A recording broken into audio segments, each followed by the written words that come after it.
You're watching Cairo Media Network. I could be running around chasing you, but I won't. 'Cause I got better things to do. Rather spend my precious time chasing somebody who loves me too. If I got $1 for every time you slam the door, I would be the richest girl alive.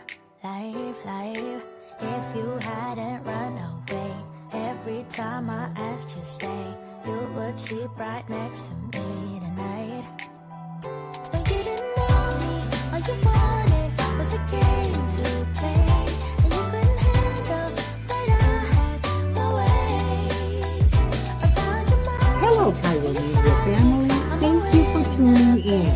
If this is your first time joining us, welcome. We hope your experience with us is fruitful. While we are loading your experience, please do us a quick favor and hit that like button from whichever platform you're watching or listening on. And we do hope you consider hitting that subscribe or follow button so you can check out more of our amazing content. All right, let's start the show.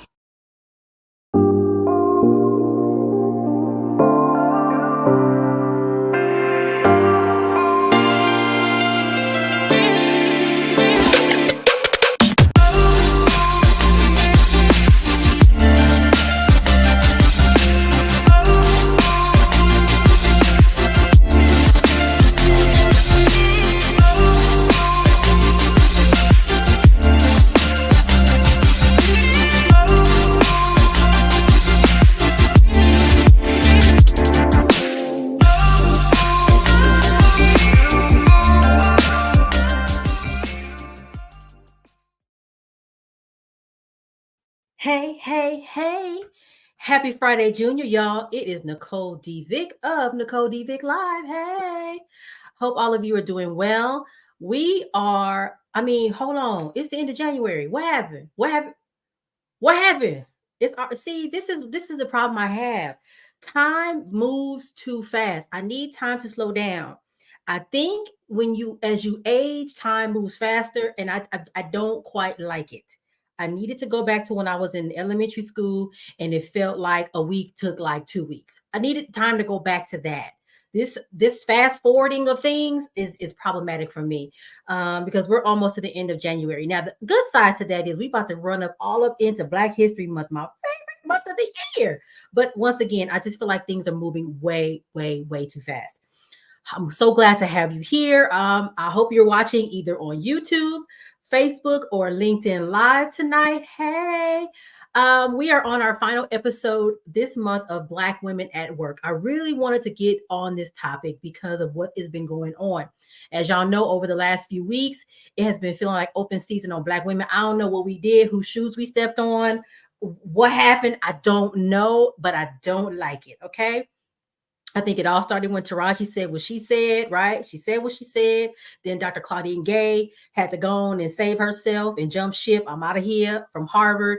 Then we had one of our beautiful women in academia actually, end up dying by suicide. Just some things have been going on. And it's like, this is really just too much. All over LinkedIn, at least my LinkedIn, because you curate your feed to look like what you want it to be. So at least on my side of LinkedIn, what I see, baby, the Black women contingent was hot, heated, mad. How are we supposed to navigate the working world, regardless of institution, when it is so clear that the working world ain't really checking for us? Like, what are we supposed to do? I don't know. We gonna figure some things out. So I have spent this whole month sort of walking through something, and I want to show you something. There's this awesome graphic that I saw on LinkedIn as well, and it says it's the Black woman employee life cycle. And it was so amazing to see the alignment of what I saw on this life cycle graphic or model, parallel to what I have been working on on this series. And so this thing is like producer. There you go. Yes, there it is. That is the Black woman life cycle. And I saw it a couple of days ago, and it made me realize how much I'm aligned with what's going on in the world. So I decided to do this series, and then I see this, and I'm like, oh, I literally, the whole series walked through this entire thing, right? So, I did the salary negotiations episode with Leah Murphy, right? So that's the recruitment and onboarding stage at the top of this document or this model that you see here. Last week, I had Josie on, and we were going through this optimistic employee slash burnout, right? Because it was like, well, you start off and you're excited, but then, like, what happens and how do we navigate those spaces, right? And so there's Leah, and she was the one that was dropping them gems. There's Josie, talking about sort of the navigating the workspace. And then tonight we're going to really get to the section that says exit, repeat, and stay. But we're going to focus on the exit, repeat section. The other thing that made me realize I was really aligned is when I realized who created this model, Doctors Wheaton Greer and Dr. Wells. They are actually graduates of the same school that I am attending right now. So USC, yes. But Dr. Rossier School of Education, both of them are graduates from that program. Both of them are Black women. And so I'm like, so not only does this make sense for me, and I'm sure it makes sense for a lot of Black women in this workspace, the folks that created this model actually go to the school that I go to right now, or graduated from the school I go to right now. So I was like, ooh, it's some alignment right there. But I want all of you in the audience, if this makes sense to you, if you can literally see your career trajectory there, please put that in the comment, because a lot of women were like, this literally is my life right now. So yeah, I just want to share that with you. If you find it, it's on LinkedIn. It's been shared everywhere, so you should be able to find it pretty quickly. All right. Last week, I had my classmate Josie. Y'all saw her photo just show up a minute ago. And we had a good old chat about navigating the workplace. She brought up a term I hadn't heard before, toxic resiliency. And we talked about how this idea, the concept of resiliency, even though a lot of us wear that as a badge of honor, is actually causing us harm. Our health status is going downhill. We're burning out. Or as someone said, we are being set on fire. Okay. So as we walk through that life cycle of the Black woman in their career, I want to go to get to the end, and we're going to have a guest that's going to talk about that. When is it time to go? Sometimes, well, let's just say this. A couple of generations ago, time to go was 30 years. You work 30 years for a company, and the retirement gift is a clock. And that's when it's time to go, right? We were taught, I'm Gen X, we were taught you come in, you work your 30 years, you move up, and you go. For some other people, it's different. Maybe it's time to go when you start your family and you want to be home with your family. It can be different for different people. But I think for Black women, more and more of us are realizing I might need to jump ship right now before this place kills me. And it could be any industry, any industry. And so I'm excited to bring on my guest. Nailah is coming, and she is going to talk about the radical sabbatical. I'm curious to learn about what's going on. So let's bring her on. Come on.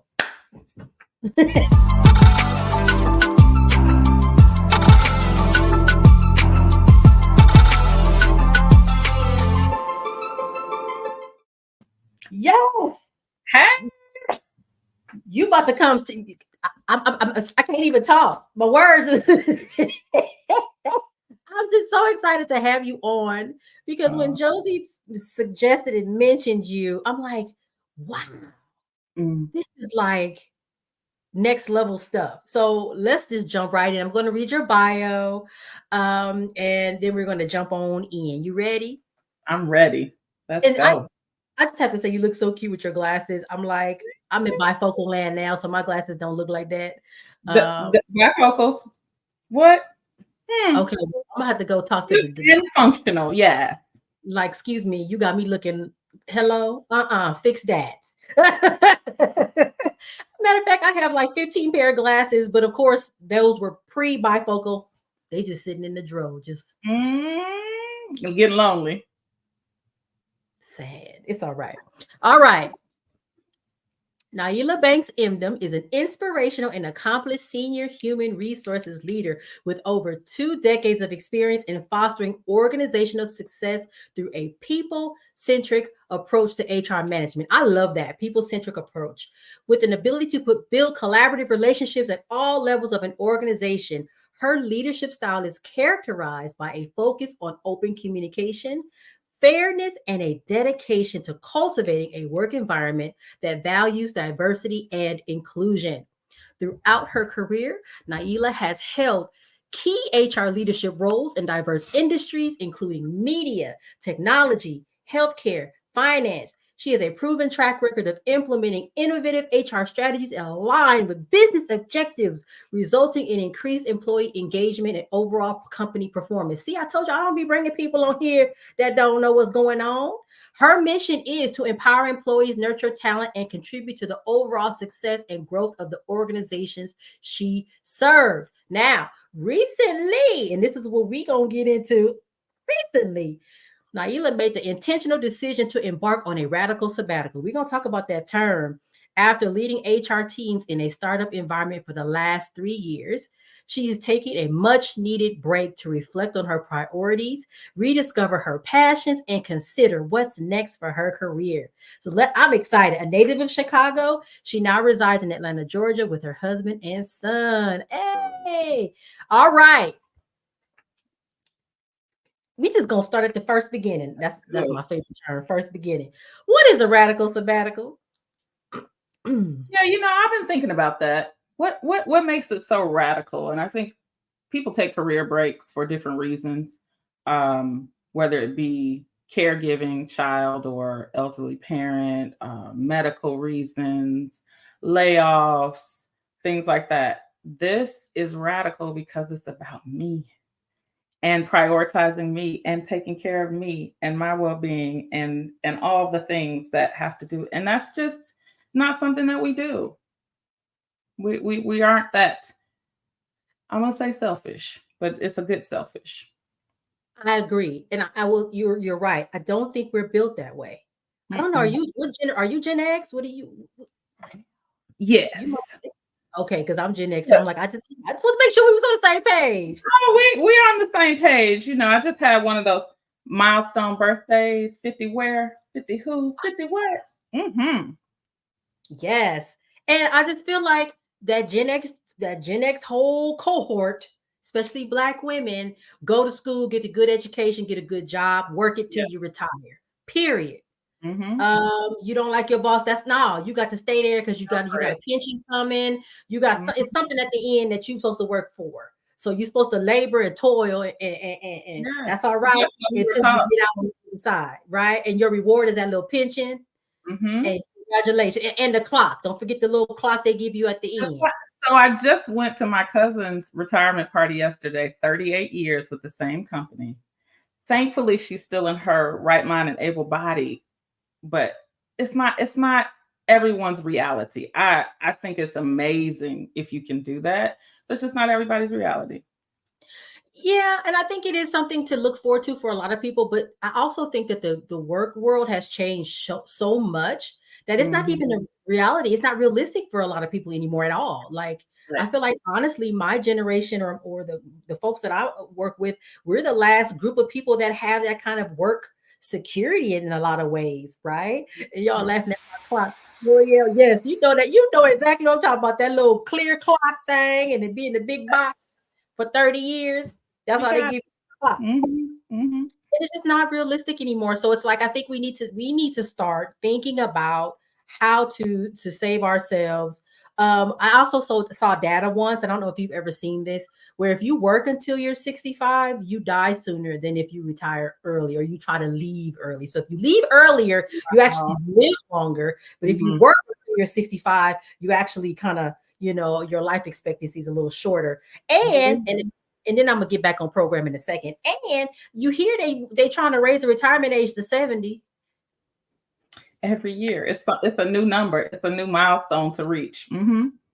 But then if you look at the life expectancy of Black people, baby, so if you got to work till you 70, but your life expectancy is 77 years,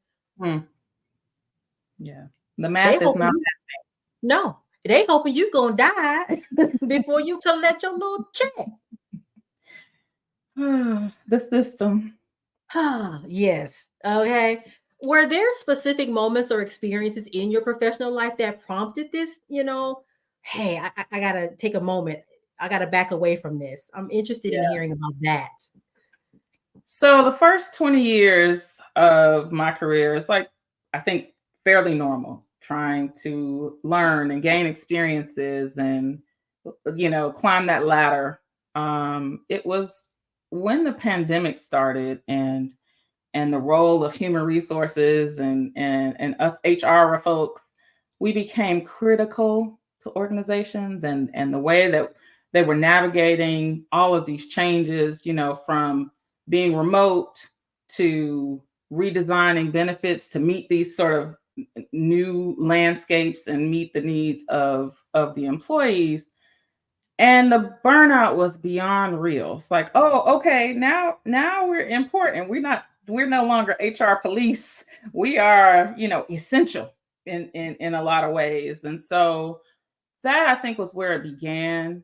And then I was able to take on senior leadership roles at two different startup organizations, which was a totally different beast altogether. So that startup life is it's incredible. It's something that I marveled at. But what I noticed was this sort of pet to threat phenomenon, and I cannot take credit for that term, but it's when everybody's excited. Oh, this Black woman's coming on. She's going to be in a leadership role. And it's like, oh, come on in, join us.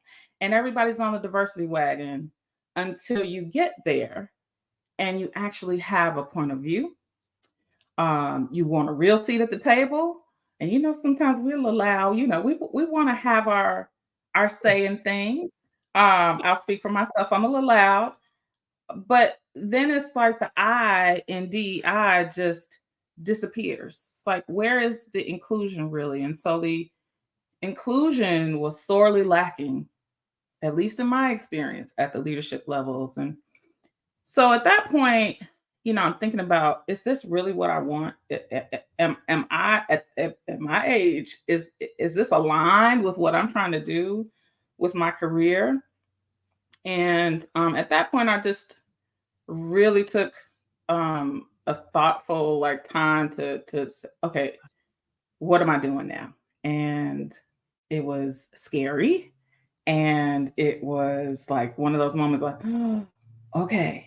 And I said, this is not what I want to be doing anymore. And there was no layoff, there was no reason except I'm going to prioritize myself and my self-care, because the toll it had taken on me physically and mentally. Everybody that was close to me could see it. So Yeah. here we Wow. are. You mentioned a whole bunch of things, and I'm like, okay, I'm trying to keep tapping my head, like I gotta say this and say this and say this. Mhm, It mhm. sounds like, for one thing, COVID. I think COVID changed a lot of things for a lot of Yes, people. yes. COVID made people realize, like, wait a minute, and in a number of ways, because you saw Mm, people that were here today and were gone tomorrow. First of all, right? It right. was like, why am I doing what I'm doing when life can go like that? Mhm, First, mhm. right? So it really made you start to rethink things. And even in regards to work, you made some good points too. Like, for years, no, telework, no, no, no. And then we had to telework. And suddenly it's like, Right, oh, it's actually possible. And all these years y'all was telling us it couldn't happen. And now we can do right. it. Oh, All of a sudden, we're productive, even more productive than we were when we were coming in, commuting to work, right? I agree. I Mhm. agree. Yes. And then so that was the one thing I wanted to talk about. Like, yes, that COVID thing really, I think, shifted everybody's perceptions about a lot of things. But then Yeah. you also talked about fear. And I think for a lot of us, especially as Black women, that Mhm. fear can really get a hold on us and have us in a chokehold. And it Yep. sounds like you actually sort of stepped beyond it. You were like, I'm afraid, but that's all right. We're gonna keep walking. And Mhm. and and if anybody knows what I know, that's where the growth comes from. Stepping Right. through that fear. Do you think that, and it's not even a related it is a related question, but it's not about the fear. But as Black women, in your case, do you think your Blackness um, influenced your decision to take this break? So it sounded like there was the COVID, the work, Mhm. the burnout, or I don't know if you've heard this. There's a journal article. It says you're not burned out. They set you on fire. Huh. You're not burned out. They set you on fire. Oh, Um, that famous term, and set you up for success. you talked about Okay. catch a threat. So I'm just wondering, like, how did your Blackness? And it's funny, I'm doing Mhm. my research on my dissertation, and I asked them, "How's work?" And then I said, "Okay, now put your black cell phone. Give me the black Mhm. people answer." So Mhm. how did your Mhm. Blackness come into play with this decision you made? So I think it absolutely came into play. You mentioned earlier in the show that it feels like there's an attack on Black women in the workplace. And it didn't just start with those folks that, have been in the news and the media lately. We are expected to outpace our counterparts and sacrifice in ways that others aren't. And then we get gaslit for the things that's like, wait, what's happening here? What's going on right now? And when we actually do produce that Black girl magic that we're so known for, it's often at the expense of our health and well-being. And people are looking at us like, what's wrong with you? What you mean? You burned out? Why? You burned out how? Oh. And so what was true for me, and often I think so many Black women, is that we take care of everybody else but ourselves. I'm taking care of my teams. I'm, you know, doing things that it's like, okay, but I just got to stay up one more hour to get this done. And I just got to get this earlier meeting to do this. And it is, I was that person who was like, oh, they passed. Okay, well, let's get a grief counselor and then replace them, as quickly as possible. So I had to contemplate like, okay, what's going to happen if something happens to you? They're gonna replace you, but I can't. I'm not replaceable for my son, and I'm not replaceable for my husband. And so, um, yeah, I think for us, the burden is greater. Yes, I agree. And L'Oreal just left a comment, and she said, "I was afraid to leave, but I was more afraid to stay." Um, Mm, so it was mhm, like, you know what? Yeah, it is mhm. scary, but it's actually scarier to be here in this Yes, space, especially yes. what you just said. Like, I know I'm valuable to this organization. I've contributed a lot, but when I'm more valuable to my family. Mhm. I said something to Josie, and I saw Josie had commented earlier too. I said, your black body and your black mind are more important than anything else. Mhm. Anything else. And I think Mhm. we are so used to giving and doing, we Yeah. forget, Yep. right? And it goes back to this my research on psychological safety and some of the types of psychological safety. One of them being contributor safety. We are allowed to produce our productions, are the things we Mhm. create are valued, but we're not valued as the creator. I don't know if you've Mhm. ever been in a workspace where you create a thing, they love the thing, but you're not respected and given your due. It's almost like the damn thing came out of the sky. Where'd you think Yep. this? Who you think created this thing? Hello, hello. Unicorns and rainbows, but it's like, oh, okay, but go do the next thing. But I just did everything you needed me to do. Yeah. It's like, what the heck? Mhm. Oh my gosh. We could be here all night on that. I got a couple more questions and we're going to go to commercial. What have been some of the most significant experiences or light bulb moments for you since beginning your sabbatical? So I'm 60 days in. I'm still pretty new to this. Yeah. And I started my sabbatical over the holidays, which gave me a beautiful opportunity to be fully present with my family, with my friends, and not worry about, oh, the work I need to do, or oh, well, this, emergency happened and I got to be on call, that kind of thing. So spending that time being connected, doing that work around reflecting on what does this time mean for me and making it valuable so that if and when I go back into the workforce, I know that this, was a priceless opportunity. One of my passion projects is tracing my family history back as far as I can go. And so I've had an opportunity to do that in this time. And I'm currently as far back as my third great grandparents. Like, who does that, and how difficult that is for us as African Americans. So I think that's already been one of those experiences that I will cherish forever. And then I'm going to set up myself on the road and start traveling to continue my research and really dig in. So I'm really looking forward to that this year. And see, that speaks to the beauty of time. Mm-hmm. You know how much of a gift it is. And while we're moving and working and then and here and there, we don't get a chance to just like stop. And you're getting the chance to do the things that you would never necessarily have the time to do. And it's like, how beautiful is that? You can't replace that, right? It's amazing. All right, let's go to commercial before I start crying. Because I don't have that kind of time. Hopefully soon I will. We'll see one day. But let's go to commercial and we'll come back. We can do more questions.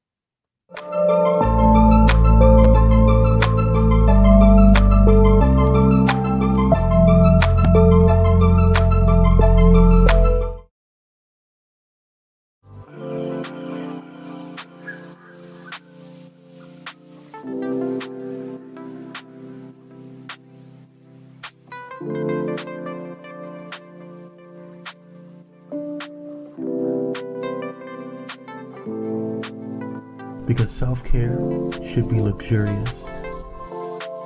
Luxem Noir.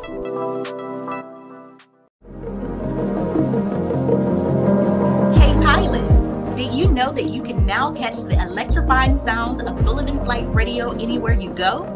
Yes, you heard it right. Tune in to the high-flying beats and soaring melodies by downloading the TuneIn app on your mobile device. Just search for Bulletin Flight Radio and hit play. It's that easy. And if you have a smart device like Alexa or Google, just say, "Hey Google," or "Alexa, play Bulletin Flight Radio on TuneIn." Experience the rush of adrenaline wherever you are. Listen to Bulletin Flight Radio on TuneIn using your Alexa or Google devices. Soaring through the skies has never sounded this good. Don't miss out on the ultimate musical journey. Tune in now to Bulletin Flight Radio on TuneIn and let the music take you on an unforgettable ride. Get ready to elevate your listening experience. Brought to you by Bulletin Flight Radio.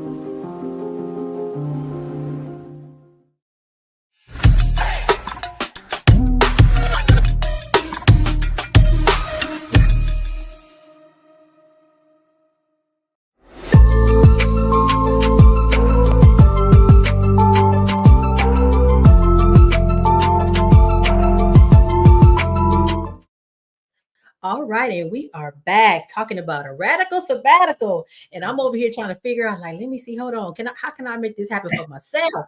And we've already talked about a lot about how or why the idea of a sabbatical is really important for Black women. I think on a mental health, self-care, physical health.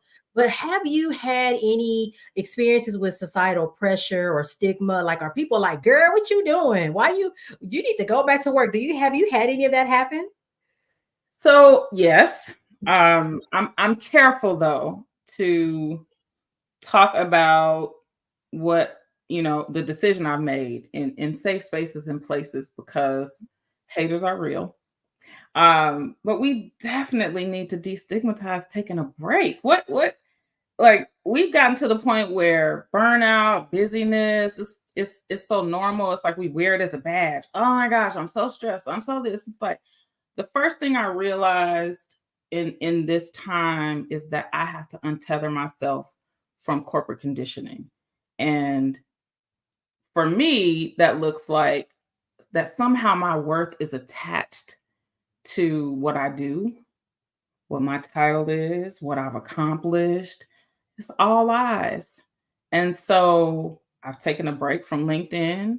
No shade. The noise was just is disrupting to my peace right now. I'm not looking for a job. I don't need it. Like, I'll see y'all when I get back. And thankfully, career breaks are becoming more common. Like, on the one hand, burnout badges are still a thing, but since I've taken this time, I can't tell you how many people I've connected with just sort of divinely that are on a break, have taken a break, about to take a break. And so for me, that feels empowering. I don't feel alone. And while I'm leaning into my own experience, I'm listening to others' experiences and seeing like, what has it been like for you? And so that's been great. Yeah, that's amazing.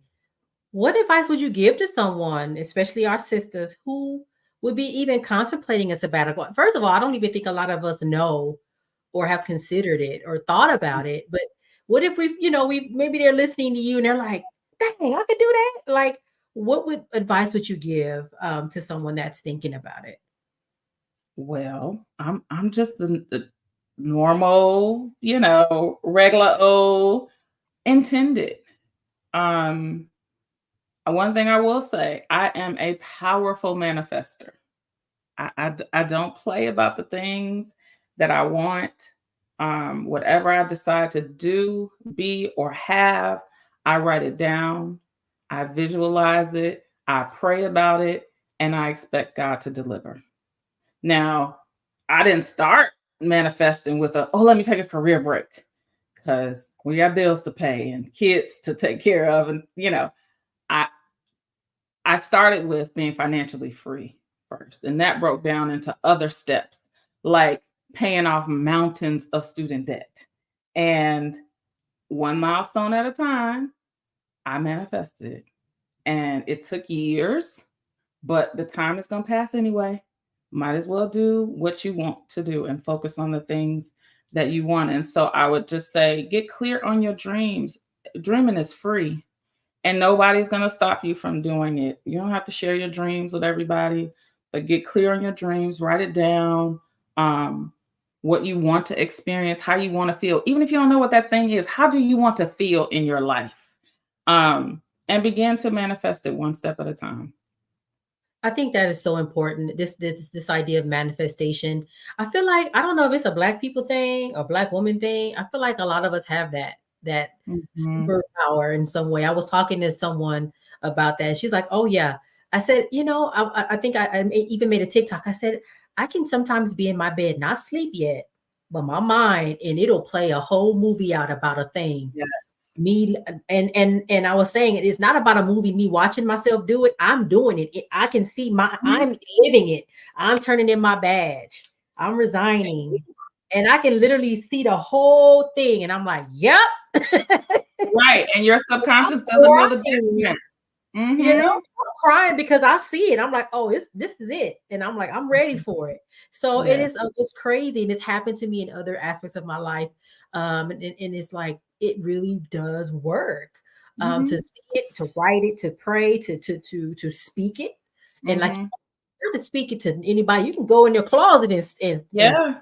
it. But it becomes real, right? Mhm, So it's mhm. amazing.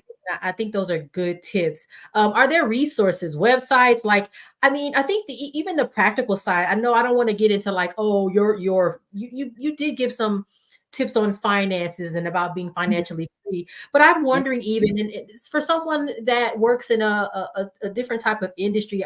I think there are even opportunities to officially go on leave and be able to come back to a job, right? It's not like, oh, I'm resigning and now what do I do? You can say, I'm going to take a sabbatical for X amount of time, a month or two, and then you Mhm. still are able to come back. So maybe one tip is to check to see if your Talk work. to your person. Sorry. Talk to your HR person. And see what's available to you. There are sometimes sabbaticals, there are leaves of absence, some that don't have to be medically related. At one of my previous organizations, we had a timeout policy, and you could take time out to deal with societal traumas. So understand what resources are available to you at your corporation. Yeah. And I've also seen certain nonprofits, or if you work for a nonprofit, some funding institutions will fund, and at least I know the executive director to do a sabbatical. So maybe you run a nonprofit, maybe you can try to see where those are too. I've seen that before as well. Josie just Mhm. left a comment. Yes, dreaming is free, and we Hey, don't allow ourselves to dream. We're so used to like, go, go, go, go, go. We don't stop and be like, dang, what do I really want? If I didn't have mhm. to do any of the day-to-day stuff, what would I want for myself? I'm gonna tell you my dream. So, and Josie knows this because I talk about it all the time. We see each other every weekend. I said, listen, I watch these videos on YouTube. The woman's name is Tatiana Aina, and she is in Ghana. And she goes around to all the different villages in the country. And and lately she's been in this one particular village with this one guy and her kids, and they're cooking in the kitchen outside. And now they did kill the goat. And I'm like, oh, the poor goat. But they had to eat. That's fine. But I'm like, I think I could do that. Go to the stream and fetch the water. And they ain't got no cell phones. At least they're not tied to them like we are. And it's beautiful and it's green. I'm like, I could do that. I probably can't, but it's a dream. Like, that would be so cool just to be able to be gone for like a month or two. Yeah. And then be like, okay, I'll come back. I'm back now. But you can or you can't. You're right. Like, it's up to you. So you can. You might not have to go forever. You could just go for, a little bit of time. See what it's like. Go live off grid for a hot minute. Well, y'all would never see me again. Where Nicole at? Girl, somewhere in Ghana with a man. Girl, the man don't have no shirt on. He got this little fabric tied around his waist. I'm like, what a man and a goat. And then he go with a big knife and cut the plantains off the tree. I'm like, see, this is top tier living right here. Y'all don't understand. This is how you get it. That's a dream. I love it.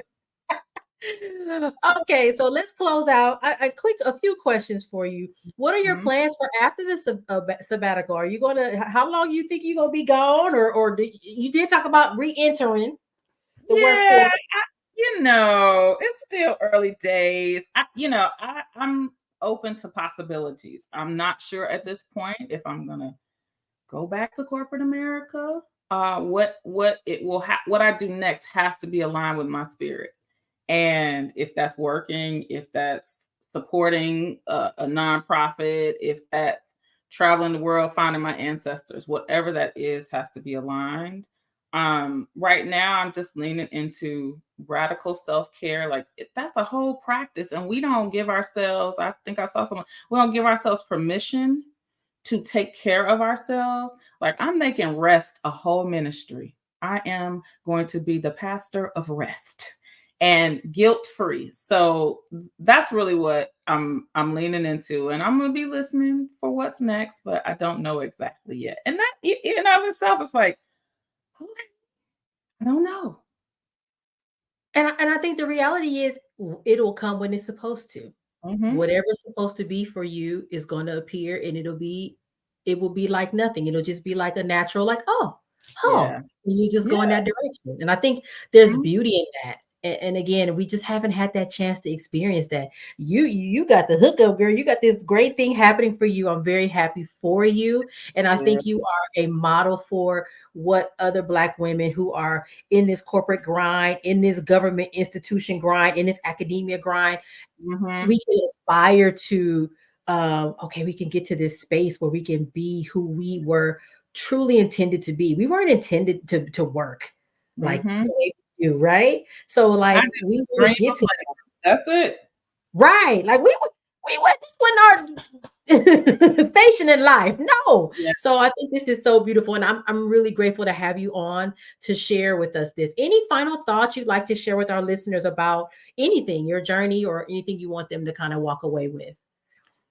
That is yours to create. That the possibilities are endless. I did not do this alone. I have an amazing, supportive husband, and a supportive community and village. I had folks that branched out. My best friend has been retired for almost 15 years. And I'm like, how can I be like you when I grow up? And so I created my own version of that. And so surround yourself with people that inspire you. And go for it. And that support network is so very important. Well, I thank you. I count you now as one of my supporters. And us supporting each other. You're part of the fold now. Josie brought you on. You family now. Josie family too. She don't know that yet. But Like you cousins, we cousins now because we see each other every dang on weekend. So Mhm. therefore, you are also cousin. And thank you so much for coming out. Hopefully, we can have you back because now I feel like we should do something for Women's History Month or Women's Health Month or something like that. We might Women's health, we need to talk about menopause because that's the other thing. Why are we not talking about this? You didn't say something. I'm gonna put that in the notes for Yes. Okay. I will bring you on for that. All right, I'm gonna do my closing out. Thank you so much for joining.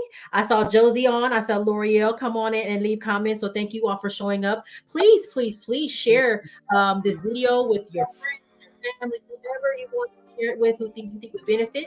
You can always find me on my social media. I'm on LinkedIn. I'm on TikTok. I'm on Facebook. I'm on Instagram. I'm all over the place, y'all. And everything is the same, Nicole D. Vick. You can also visit my website, www.nicoledvick.com. If you need me to be an MC, a moderator, a trainer, whatever you need, I'm there. You can also purchase my books on my website. My first one is Pushing Through. I think like, wait, what is it? Pushing Through, Finding the Light in Every Lesson. My second book is Push Through 52 Weeks of Light in Tough Times. I actually have a new book. I got to tell my producer if he can add it to the website. It's called Triumphs in the Trenches. It's a book for Black professionals in the workspace. It's an anthology. I have 20 plus other authors joining me on this effort. So excited about that. All right, y'all. Thank you so very much, Nailah. It was great to meet you. And thank you all for joining tonight. I'll see you next week. Baby, next week is Black History Month. It's about to be a party. I don't know what we're going to do, but it's going to be a party. Okay. Bye, y'all.